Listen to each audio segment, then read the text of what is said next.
morning. Ano ba yan? Atin ito. Kumusta kayo mga kamomen? At ako'y nandito sa labas. Ngayon, dahil wala naman communication. Out lang. So, today is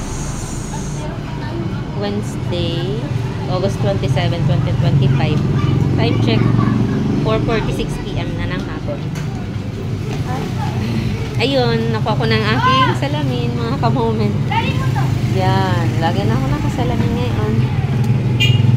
Dahil nahihirapan akong magbasa ng mga maliliit na letter, tapos napapagod agad yung mata ko.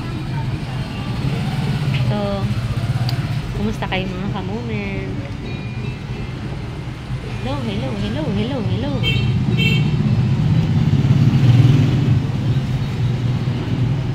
So, nandun yung aking motor sa... Puntahan natin yung motor ko.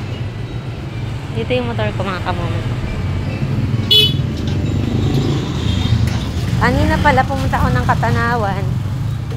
Medyo nahihirapan ako dun sa pag-push button dun sa motor ko kasi need kong palitan yung dun sa may fuel tank ko. Si Sparky, dahil hininangan lamang yun. Pero okay pa din naman yun na hinang. Kaya lamang ay mas maganda talaga yung bago kasi pag ina-push button hindi agad siya, minsan hindi agad na-start.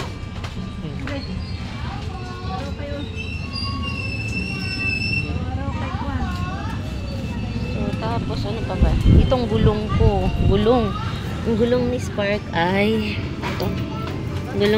ay manipis na, need na rin itong palitan.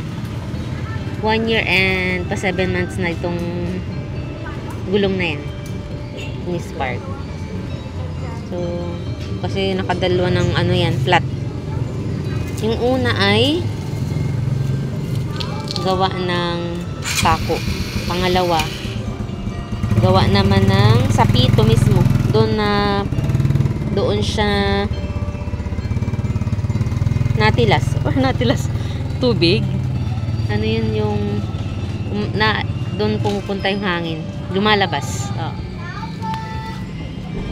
So, tapos yung bearing naman ito napalitan na rin. Yung mahirap ba siyang yung sa manibela, maganit siya. Ngayon okay na siya.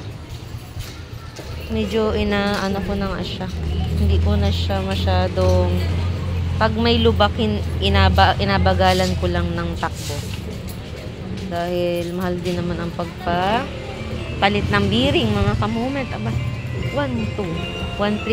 bali 1.3 din yung nagastos ko pagpalit ng bearing.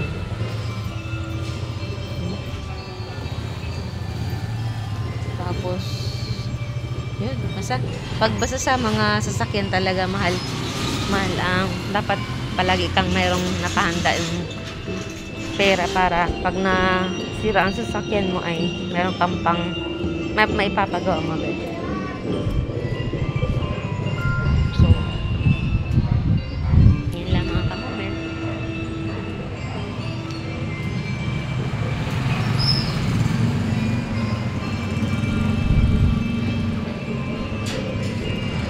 The weather is good. Yan, pero kanina nagulan din tanghali. Pero ngayon maganda naman. Pero habang. So, bye-bye na muna mga kamoment. Update ko